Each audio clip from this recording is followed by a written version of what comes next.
আসসালামু আলাইকুম।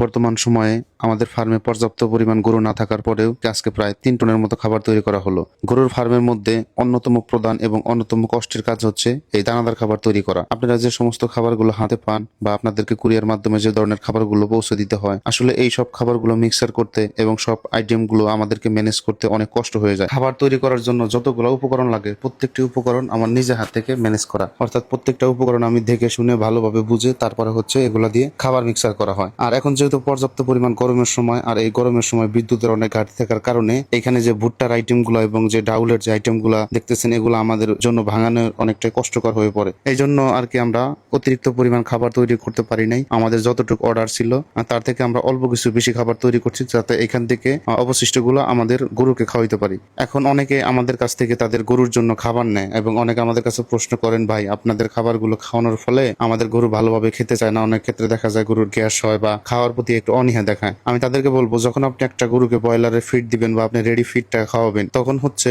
একটা খাবারে যদি কোনো গরু অভ্যস্ত থাকে, তো ওই গরুটাকে যদি আপনি মিক্সার খাবার দেন, সহজেই কিন্তু ওইটা খাবে না। যেহেতু এখানে আমরা কয়েকটা মেডিসিন ইউজ করি এবং এখানে আমরা ফিশ মিলটা অ্যাড করি, এই কারণে হয়তো খাবারের তারতম্য হতে পারে।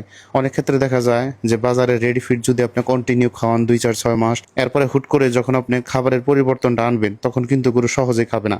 ওকে একটু সময় দিতে হবে। এই কারণে আমি বলি যে যখন একটা খাবার খাওয়ানো শুরু করবেন, ওইটা কমপক্ষে 3 মাস 6 মাস খাওয়ানোর পরে কিন্তু ভালো একটা রেজাল্ট আসবে। এবং ইনশাল্লাহ যারা আমাদের কাছ থেকে কন্টিনিউ এই খাবারগুলো নিয়ে তাদের গরুকে দেয়, তারা কিন্তু অবশ্যই এখান থেকে ভালো কিছু করতেছে। যাই হোক, এখানে আপনারা যে উপকরণগুলো দেখতেছেন, আপনারা চাইলে এইরকম করে খাবারটা তৈরি করতে পারেন। আসলে যখন 1 কেজি রেডি ফিট আপনি বাহির থেকে কিনবেন, অবশ্যই 50 থেকে 55 টাকা বা তার থেকে কিন্তু বেশি গুনতে হবে। আর এখানে যদি আপনারা এইভাবে খাবারটা তৈরি করতে পারেন, এটা হচ্ছে সর্বোচ্চ ভালো হবে। যদি আপনি হাতের নাগালে সমস্ত উপকরণগুলো পান, যদি আপনার খামার একটু বড় পরিসরে হয়ে থাকে, আমি আপনাদেরকে বলবো এই খাবারের উপকরণগুলো ম্যানেজ করে তারপরে আপনি খাবারটা তৈরি করে নিজে গরুকে খাওয়ান। তাইলে এখান থেকে ভালো কিছু আশা করতে পারবেন। আসলে যখন একটা খামার ব্যবসায়িক আকারে চলে যায় বা এখান থেকে যখন প্রফিট না হয়, তখন কিন্তু একটা খামারি অনেকটা হতাশা হয়ে পড়ে বা গরু পালনের প্রতি যে একটা অনীহা, এটা কিন্তু অতি দ্রুতভাবে চলে আসে। এই কারণে আমি আপনাদেরকে বলবো, যদি আপনারা উপকরণগুলো হাতে পান বা যদি আপনারা খাবারটা তৈরি করতে পারেন, তাইলে কিন্তু অবশ্যই এই খাবারগুলো তৈরি করবেন। আর যদি উপকরণগুলো না পান, বিশেষ করে যারা বাহিরে থাকেন বা যারা 1, 2টা গরু পালেন, তাদের জন্য এই আমাদের খাবারগুলো তারা হচ্ছে আমাদেরকে অর্ডার করে এবং তারা কিন্তু এই খাবারগুলো নিয়ে কন্টিনিউ করতেছে। আসলে এই খাবারের মধ্যে আর আমাদের গরুকে খাওয়ানোর জন্য ওই খাবারের মধ্যে কোনো পার্থক্য নাই। এইখানে আমাদের যদি ভালো রেজাল্ট আসে, তাইলে অবশ্যই আপনাদের ভালো রেজাল্ট আসবে, এবং আমাদের যদি লস হয়, তাইলে কিন্তু আপনাদেরও লস হতে হবে। কারণ এইখানে যে খাবারগুলো দেখতেছেন, এই খাবারের মধ্যে আর আমাদের গরুকে খাওয়ানোর খাবারের মধ্যে কোনো পার্থক্য নাই। আপনি যখন আমাদের ফার্মে আসবেন, দেখবেন, ঘুরবেন, তখন কিন্তু অবশ্যই এটার কোনো পরিবর্তন আছে কিনা বা এক্সট্রা কোনো খাবার আছে কিনা, তখন কিন্তু আপনি অবশ্যই বুঝতে পারবেন। যাই হোক, এভাবে আমরা এই প্রচণ্ড গরম থাকার পরেও আমরা হচ্ছে প্রায় আজকে 3,500 কেজি বা 3,000-এর একটু উপরে হবে, এরকম আমরা খাবারটা তৈরি করছি।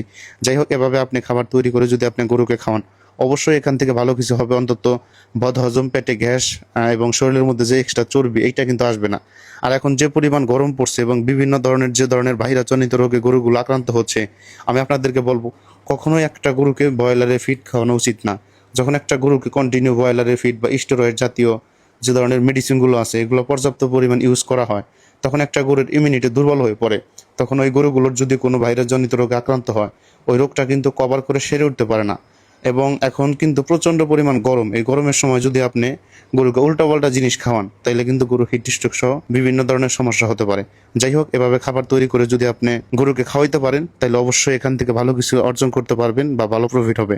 ধন্যবাদ সবাইকে। আমাদের জন্য দোয়া করবেন, আল্লাহ তাআলার জন্য আমাদের ব্যবসা বারাকা দান করে। আসসালামু আলাইকুম।